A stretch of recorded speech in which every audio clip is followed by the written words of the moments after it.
আপোনালোকে কেনেধৰণৰ চিন্তা কৰিলে যে 50 টকাত ভাতটো দিব পাৰি? চিন্তা কৰিলোঁ মানে আপোনাৰ চবেই এতিয়া আমাৰ ধেমাজি টাউনৰ মাজমজিয়াতে এতিয়া এখন ব্যতিক্ৰমী হোটেলে যথেষ্ট জনপ্ৰিয়তা লাভ কৰিছে। মই এটা ভিডিঅ' বনাইছিলোঁ এই হোটেলখনক লৈ, আৰু সেই ভিডিঅ'টো আপোনালোকে বহুত বেছি মৰম দিছে। 2 লাখৰ ওপৰত ভিউজ হৈছিলে। দেখিছে নহয়, 50 টকাত ভাত ডাঙৰকৈ বেনাৰ মাৰি থোৱা আছে নলনী পাম বজাৰৰ ঠিক পাছফালে। আজি দ্বিতীয়বাৰৰ বাবে মই হোটেলখনলৈ আহিছোঁ আৰু আপোনালোককো ভালকৈ দেখাম। নমস্কাৰ, সকলোকে স্বাগতম জনাইছোঁ।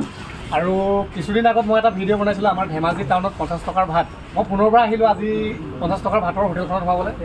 জাষ্ট বহিছোঁহি, কিন্তু মোৰ অকণমান লেট হৈ গ'ল। এতিয়া সময় হ'ল 5টা বাজি গ'ল, 5:30 বাজিলে। তথাপিতো আজি আপোনালোকক সম্পূৰ্ণ এড্ৰেছটো দেখাইছোঁ।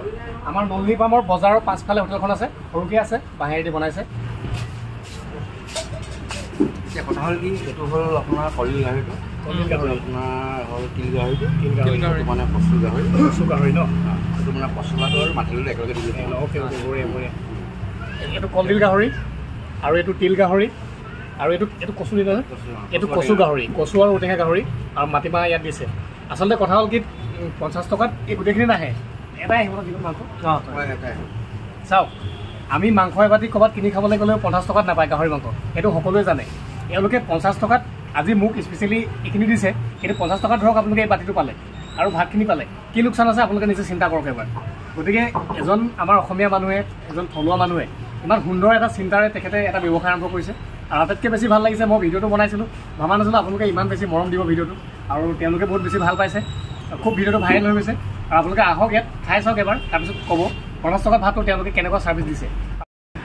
মোৰ কাষতে বহি আছে, এওঁলোক দুজন হ'ল এই আমাৰ 50 টকীয়া ভাতৰ হোটেলখনৰ অ'নাৰ, মালিক, আৰু তেওঁলোকে আজি একদম ধুনীয়া এখন থালি মোক দিছে খাবলৈ। গতিকে নিগেটিভ কমেণ্ট কৰে বহুতে যে 50 টকাত অসম্ভৱ।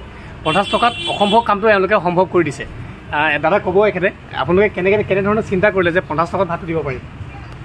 চিন্তা কৰিলোঁ মানে আপোনাৰ চবেই এতিয়া হয়তো হোটেল দি আছে, হয়, বহুত দামত খাবলগীয়া হয়, চব মানুহে কাৰণ খাব নোৱাৰে। হয়, আমি এটা চিন্তা কৰিলোঁ যে কি মানে চব মানুহে আহক, দুখীয়া শ্ৰেণীৰ পৰা হয়তো আপোনাৰ হেৰি চবৰে সুবিধাৰ কাৰণে আমি এইটো চিন্তা কৰিলোঁ যে ধেমাজিত আমাক মানে 50 টকীয়া হোটেল এখন লাগে। হয়, এতিয়া সকলোৰে সুবিধাৰ অৰ্থে তেওঁলোকে ভাবিলে যে 50 টকাত কিবা এটা কৰিব পাৰি নেকি।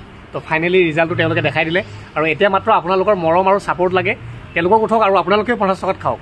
কিন্তু এইখিনি এটা কথা আছে, 50 টকাত তেওঁলোকৰ ফালৰ পৰা এটা থালি আপোনালোকক দিব, ভাত যদি বা পানী বা আপুনি এক্সট্ৰা কিবা লয় সেইটো এক্সট্ৰা পে' কৰিব লাগিব।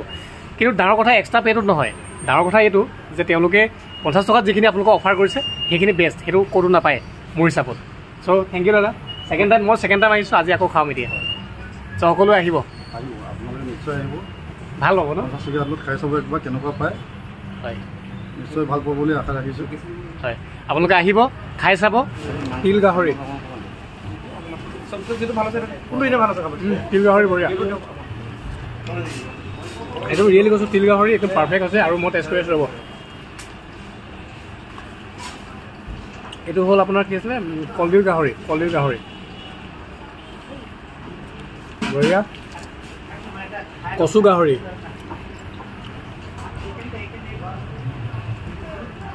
গাহৰি, আৰু ঔটেঙা একদম বঢ়িয়া। 50 টকাত গোটেইকেইটা নাহে বাৰু, যিকোনো এটা আহিব, খালি ল'লে এক্সট্ৰাকৈ পে' কৰিব লাগিব, একো নাই। 50 টকাত যিটো দিব সেইটো পাৰফেক্ট।